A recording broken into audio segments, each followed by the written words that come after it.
तफसील से सब बातें कर दी हैं।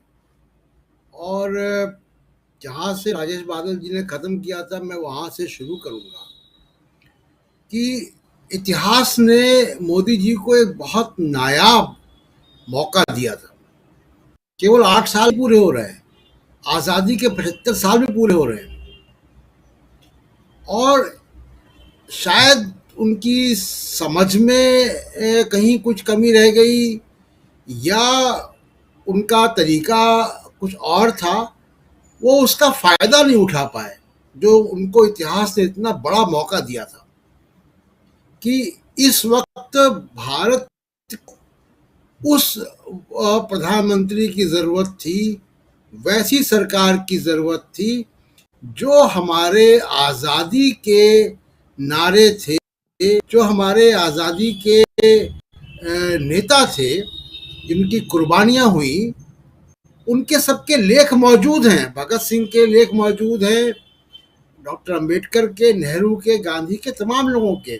वो कैसा भारत चाहते थे वो लिखा हुआ है, वो दर्ज है, हम लोग रोज उसको पढ़ते हैं, देखते हैं।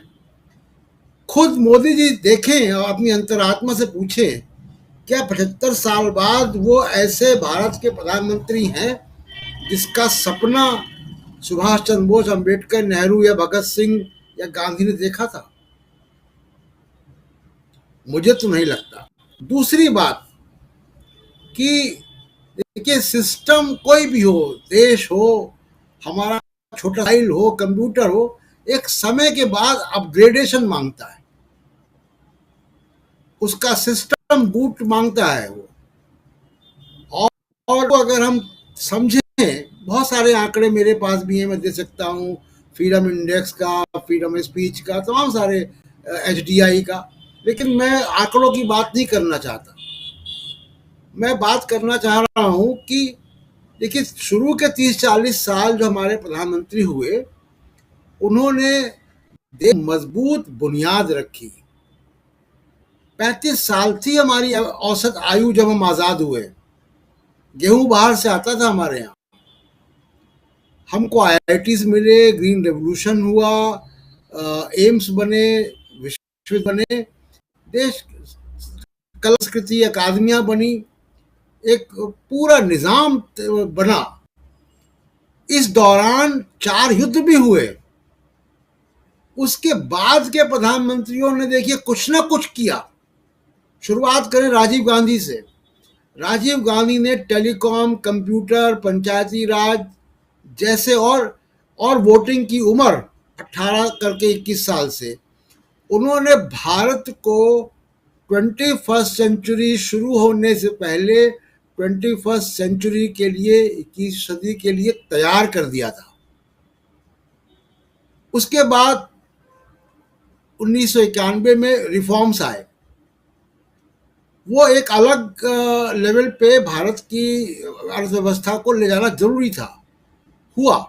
उस पर बहुत सारे व्यूज हो सकते हैं, लेकिन वो जरूरी था, वो हो गया।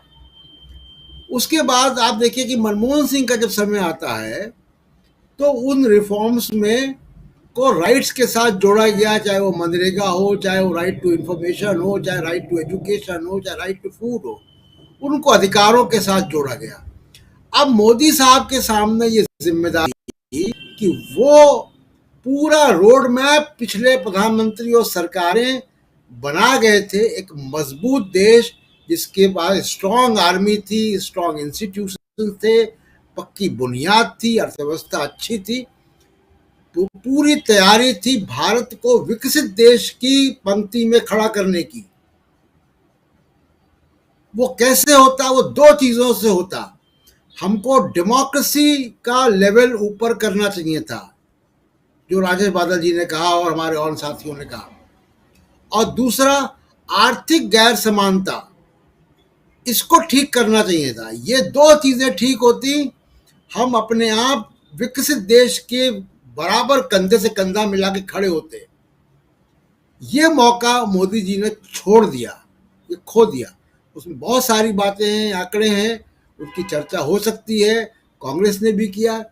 दूसरी एक बात, आखिरी बात कह के मैं अपनी बात खत्म करूंगा कि इन 8 सालों में एक और चीज जो नहीं हुई विपक्ष की तरफ से, कोई बड़ा आंदोलन नहीं हुआ। हम सब लोग चर्चा कर रहे हैं कि मोदी सरकार ने ये नहीं किया, ये करना चाहिए था, ये किया। आप देखिए कि दो आंदोलन हुए, एक सीए एनआरसी का और एक किसानों का आंदोलन। विपक्षी पार्टियों का, कांग्रेस का कोई आंदोलन किसी विपक्षी पार्टियों का नहीं हुआ। कांग्रेस ठीक है, एक विपक्षी पार्टी है जो रोज प्रेस कॉन्फ्रेंस करती है, उनके प्रवक्ता टीवी चैनलों में बैठते हैं, और आज जब 8 साल के हुए तो उन्होंने बुकलेट निकाल लिया रिसर्च करके। अच्छा काम है, सरकार की जवाबदेही तय करना एक विपक्ष की जिम्मेदारी है, वो निभाया उन्होंने।